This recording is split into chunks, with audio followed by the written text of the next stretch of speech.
Welcome to Conversations on the Coast, the Bay Area's premier author interview program. And today we're going to try something quite different, at least for me. We have never had a psychotherapist on this program before, at least nobody who identified themselves as a psychotherapist. Today we do. Her name is Dr. Joan A. Friedman, and she has written an intriguing book called The Same But Different: How Twins Can Live, Love, and Learn to Be Individuals. And her publisher is Rocky Pines Press. Welcome aboard. Thank you. Happy to be here. You know, this is a great book for me because all I know about twins, although I was born one, died in birth, is very superficial. I'm into the, oh, how cute they look, at almost any age from birth on. In San Francisco here, we had twins, two women, who dressed the same from, I guess, the time they were born until they died. The Brown twins, right? Yeah. I walked around the street getting compliments and free lunch. And that's the depth of my knowledge. And you approach this from a very different viewpoint. For one thing, you yourself are a twin. You have a twin sister. Right, an identical twin sister. Identical twin sister. And then you trump that by becoming the mother of twins. That's right. You're an author who writes books about twins. You got to have the inside and outside scoop, right, to be an expert. Yeah. And you're a psychotherapist specializing in twin issues. You've written one previous book called Emotionally Healthy Twins, a new philosophy for parenting two unique children. And it's the business of uniqueness, I think, that lies at the heart of this book. The need, in your opinion, that for a twin to have a good life, to be happy, they have to be individual. They cannot be part of a twindom. Is that close to it? Yes, it is close to it. It's kind of that's how you want sort of the end point to be, and you can't sort of do that at the end. There's a lot of stuff to go through to get there. You just can't put in the individuality there at the end. It's kind of a lifelong kind of like a goal or a dream or an end point. And that's why I wrote my first book, was to try to enlighten parents about how to help them raise children, twins who felt like individuals, but starting at a very early time, maybe even when they're in the womb, to start thinking about them as separate people. Because people hear the word twins, and no matter what you say, they are filled in their heads with some idea of what it means to them. And it's all sort of mystified by, our culture and books and movies and mythology and so forth. So just saying the word twins or knowing you're going to have twins, you're automatically put into some sort of stereotypic feeling or role about what that's going to be. Yeah, so you've already become a part of what you call in another place the twin mystique. Exactly. Where twins are mysterious, inseparable, kind of magical. Yes, and it's interesting because there's a lot of people like you who knew that they had a twin but didn't make it, and it's still very much a part of their idea about how they feel about themselves, that they feel lost or they feel there's something missing. And again, there's very little scientific knowledge to kind of prove that one way or another. And anyway, that's just what people feel. But yes, so it is, I really have been feeling like my passion is to sort of demystify, what it is to be a twin. And not that there aren't wonderful things about it, but I'm kind of a lone voice out there trying to educate mostly non-twins and twins themselves that some of the issues and challenges that twins have need to be outed in a sense so that people who are dealing with twins, raising twins, or no twins can be a little bit more knowledgeable about what some of those problems and struggles might be. Well, if just paying some kind of attention to the examples that you give in the book, it becomes quite disturbing. I mean, how far off track one can get if one allows certain aspects of this mystique of twinship to overcome their whole approach to life. It's serious business.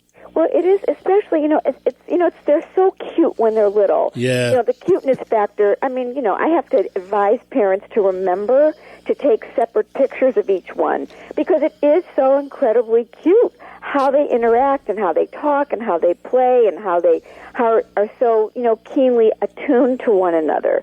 But one can get very carried away because by the time they're like a latency age kid, like 8, 9, 10. There's an enormous need and longing for a sense of self.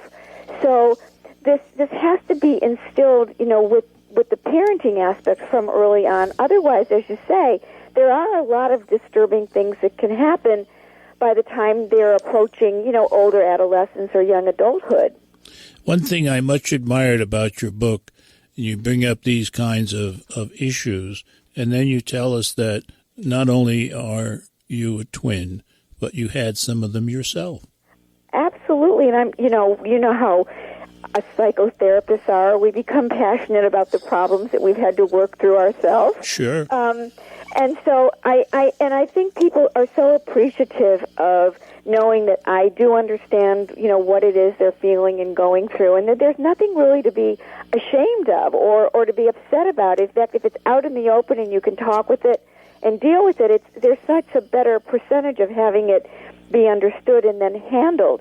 And yes, my parents were not enlightened about what twins need, and Jane and I grew up very much as a unit, and we didn't separate until we went away to college. It was the first time that we were ever separated, and we had a hard time managing, having never been on our own before. Oh, my gosh. Well, The Same But Different is a very challenging book in that, I think, it really opens up the whole world of being a twin.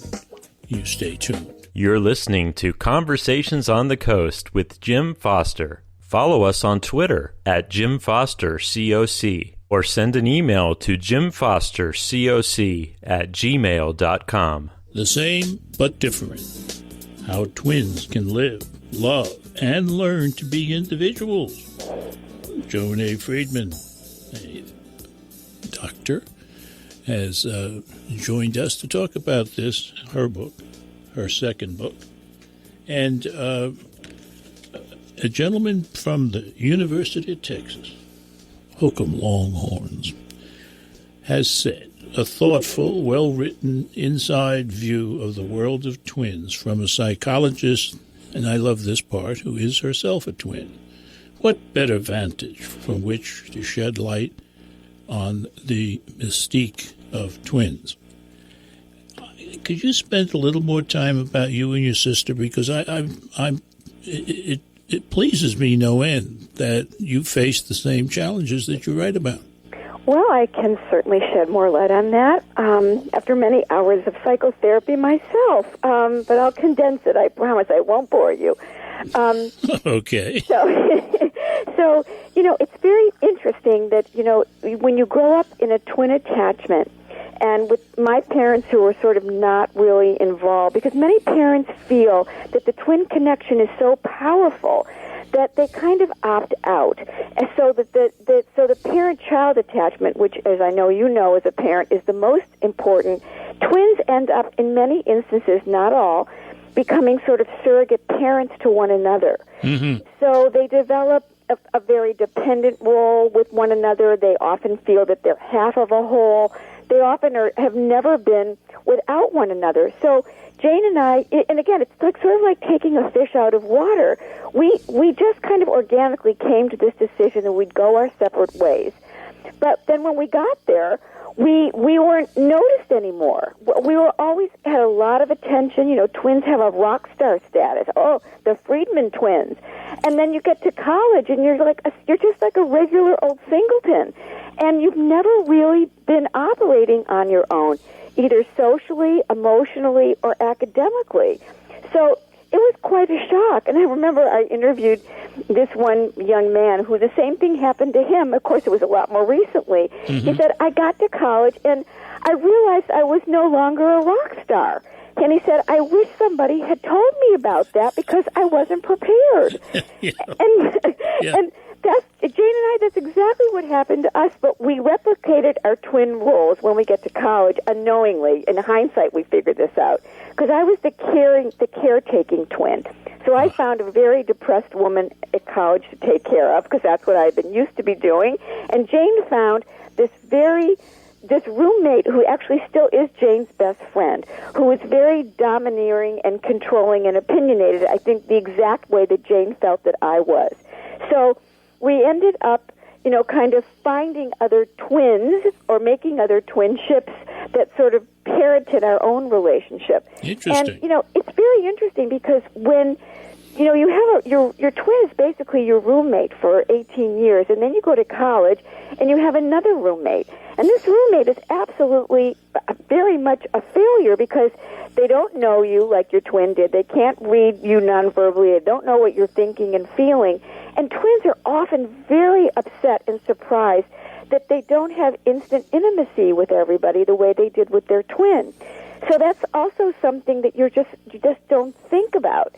Because all the wonderful connectedness of the twins' relationship is just part of it, because you write that love and resentment between twins is quite common, and in their relationship there is simply a love-hate continuum. How can that be if they're so close? Well, that's the surprising thing to me. Well, in healthy intimacy, you really can go through the love and hate continuum kind of easily. Like, sometimes you love your husband, sometimes you hate your husband, sometimes you feel that way with your kids. It's kind of, kind of an elastic rubber band, and you kind of you work in between those extremes, and you handle and manage those kinds of feelings. Twins don't have that elasticity between them most of the time. And the funny thing is everybody assumes that twins are so intimate because of being twins, but absolutely they're not. They don't feel that they have the ability to be that honest or that open or that authentic because they're afraid that they're really going to hurt their twin. I see. And it's confusing because that's what happens when you are uncomfortable dealing with twins. Feel that if they give different opinions that they're betraying one another and they're no longer connected. So it's kind of a difficult thing to understand when you haven't grown up as a twin, but that is often what happens. The intimacy that we know it as singletons is not the intimacy that twins often feel. I see. Now, one of the main points of the book, as I see it, is to tell people how to get beyond the mystique of twinship, to get somewhere more authentic. And there's a process that you, I think, recommend. First part of it is to out your feelings.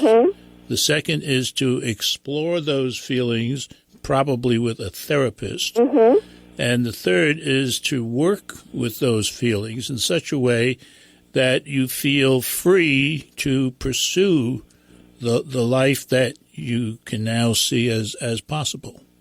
That's absolutely right. And it's a sense of working through, figuring out what your needs are, and then feeling in some way entitled to have those needs and to have those feelings. And what's so trying for twins often is that when one is feeling successful and the other one isn't, the one who's successful is happy, but they're both kind of feeling depressed and upset because the one that's happy is having a difficult time enjoying his or her success because they know that their success is impinging on their twin. The most common call I get is, "Hi, my name's Amy. I'm in a relationship. I'm happy, but my sister, she's not happy and she's upset. And what am I supposed to do? I want to go to my boyfriend's house for Christmas, but my sister's saying, you have to come home for Christmas. I miss you and I need to see you. What do I do?" And twins are so conflicted. Who do they take care of? Their self, their sister or, a loved one. It's a conundrum. One of the other areas that you touch on is closeness, the most obvious property, perhaps, of being a twin. Mm-hmm. And it may not be good. Oh, well, that's what they say in the same but different. Stay tuned. You're listening to Conversations on the Coast with Jim Foster. Follow us on Twitter at Jim Foster COC or send an email to jimfostercoc@gmail.com. The same but different. How Twins Can Live, Love, and Learn to Be Individuals by psychotherapist Joan A. Friedman. That's the book we're talking about today on Conversations on the Coast. The publisher is Rocky Pines Press. Alessandra Piantelli, Unit for Twin Pregnancies, the University of Milan. Dr. Friedman, she says, fully acknowledges the special bond uniting most twins.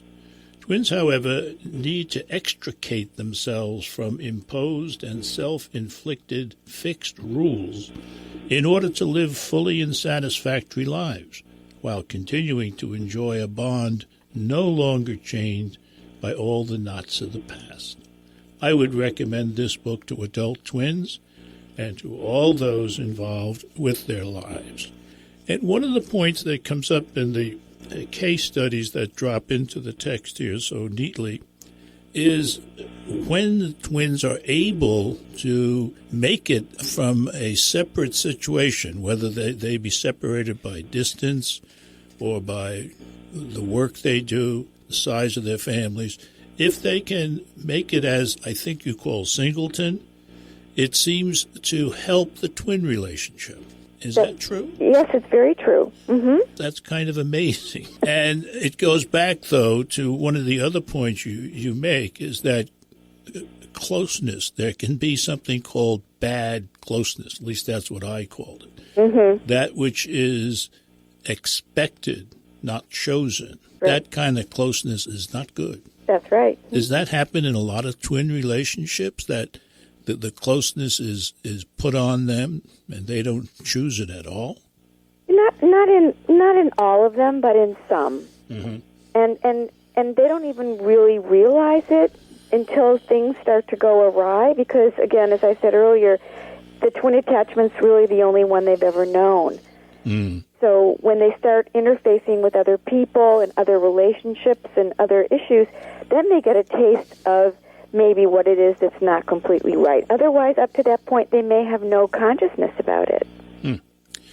Toward the end of the book, there's a section you have here called Healthy Twinships Are Not Identical. It's a very positive portion of the book, and I wish you'd share some of that with our listeners, please. Okay, I'd be happy to. Perhaps you believe that a uniquely spiritual connection between you and your twin does in fact exist, and that non-twins could never experience it.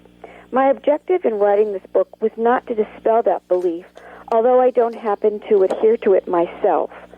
My aim was to help adult twins feel entitled to their individuality and to encourage them to discover it, regardless of how close they are with their twin.